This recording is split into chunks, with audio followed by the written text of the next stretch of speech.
इन्होंने तो हमारी पवित्र हनुमान गढ़ी में इन्होंने तो वहां नमाज भी पढ़वाने का काम किया था।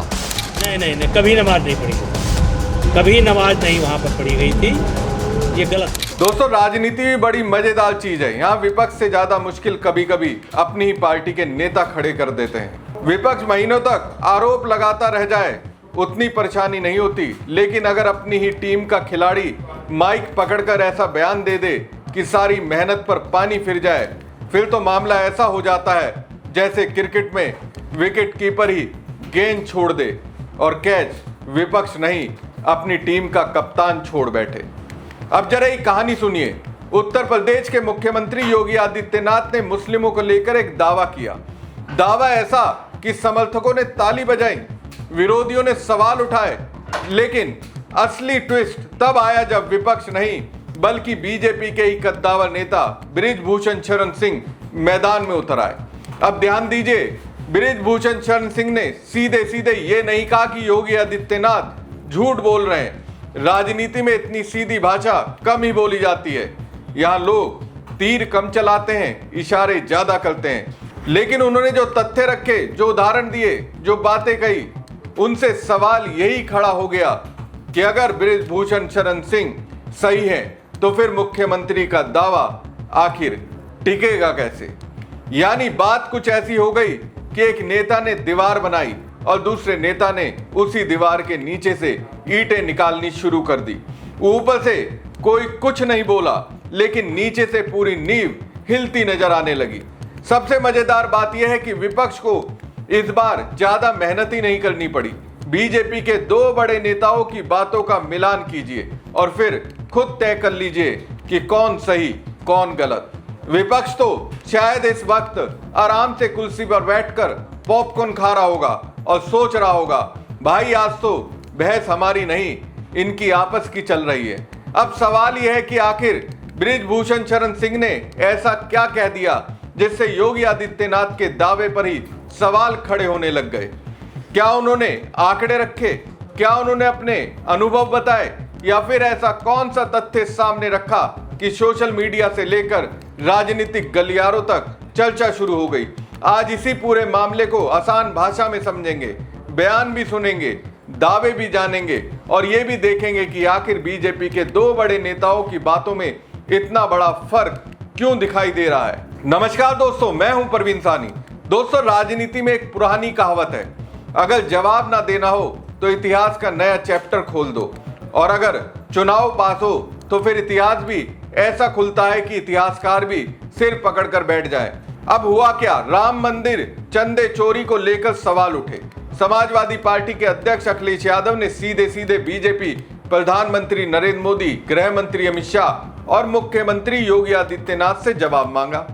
अब लोग सोच रहे थे कि सवाल चंदे पर होगा तो जवाब भी चंदे पर ही आएगा, लेकिन राजनीति में सीधा जवाब देता कौन है।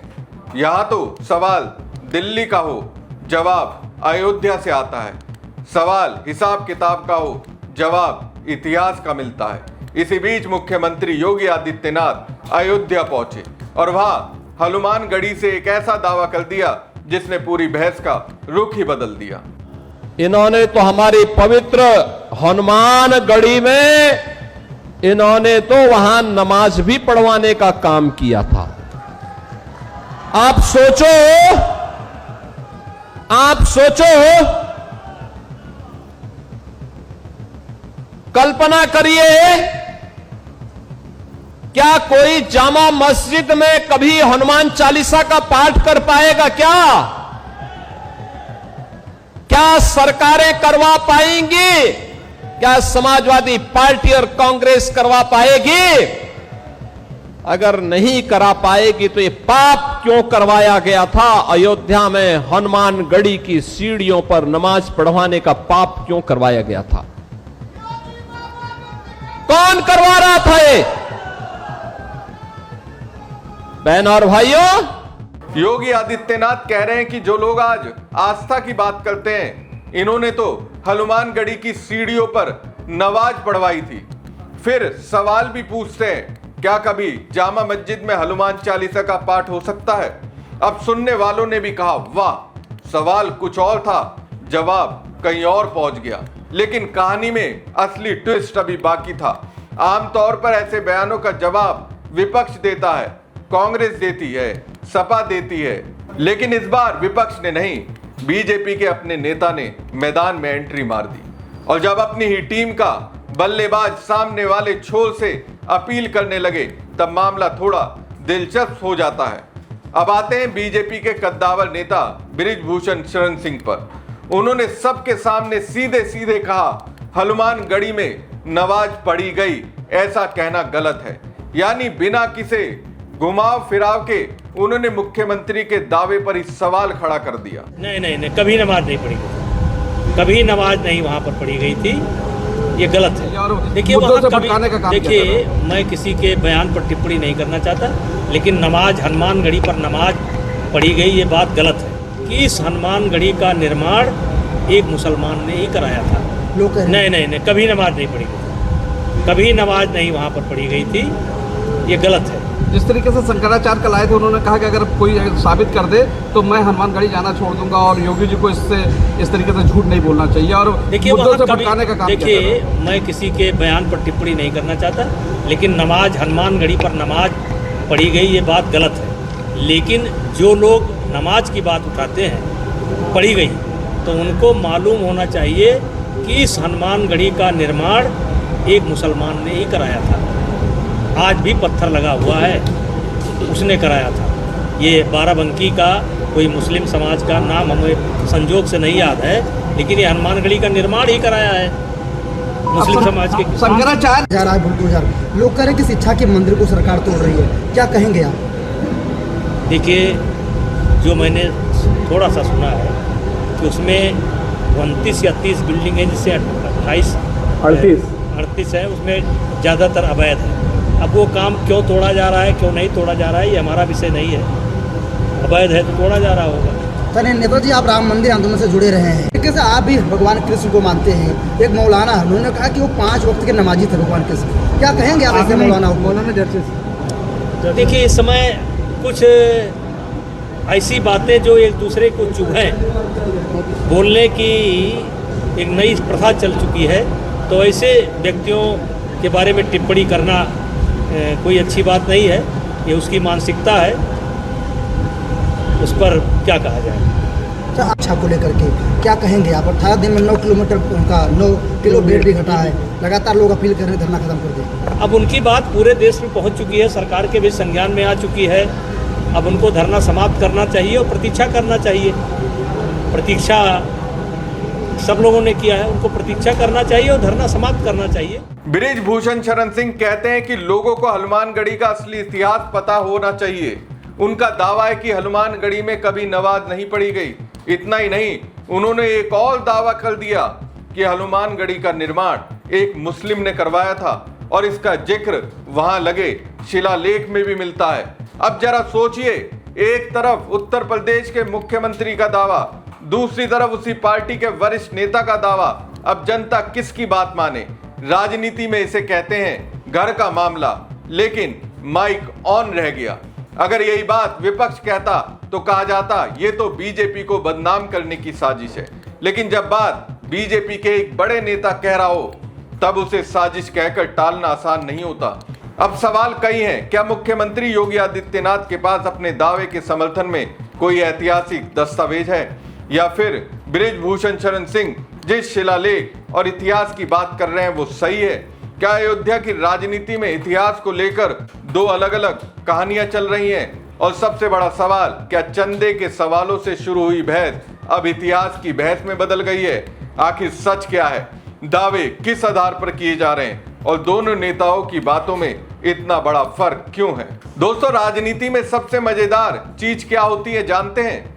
जब एक ही पार्टी के 2 बड़े नेता एक ही विषय पर ऐसे दावे करने लगे कि जनता को समझ ही ना आए कि ताली किस बात पर बजाएं और सिर किस बात पर पकड़ें।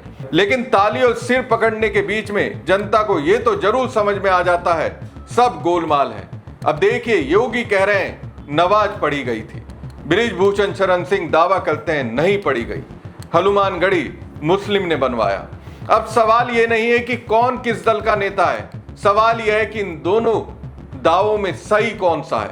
अगर मुख्यमंत्री का दावा सही है तो उनके समर्थन में क्या ऐतिहासिक प्रमाण है, और अगर बृजभूषण शरण सिंह का दावा सही है तो फिर मुख्यमंत्री ने जिस घटना का जिक्र किया है उसका आधार क्या है। यानी वह सब राजनीति से आगे बढ़कर दावों की सच्चाई तक पहुंच गई है। अब इन दोनों दावों की पड़ताल करना इसलिए भी जरूरी हो जाता है क्योंकि दोनों बातें एक साथ सच नहीं हो सकती। दोस्तों, राजनीति में एक बात हमेशा याद रखिए, बयान देना आसान है लेकिन बयान का सबूत देना थोड़ा मुश्किल काम होता है। मुख्यमंत्री योगी आदित्यनाथ ने एक दावा किया, लेकिन उसी दावे पर उनकी अपनी पार्टी के वरिष्ठ नेता बृजभूषण शरण सिंह ने अलग तस्वीर पेश कर दी। अब जनता भी सोच रही होगी आखिर माने किसकी, मुख्यमंत्री की या मुख्यमंत्री के अपने नेता की।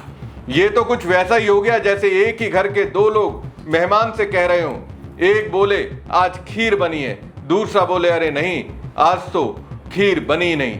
अब बेचारा मेहमान रसोई में जाके या दोनों की बात पर भरोसा करे। यही हाल इस पूरे विवाद का है।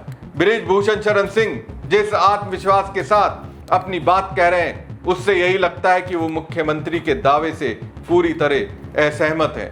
ऐसे में मुख्यमंत्री के बयान पर सवाल उठना भी स्वाभाविक हो जाता है। दोस्तों, लोकतंत्र में बड़े पद के साथ बड़ी जिम्मेदारी भी आती है।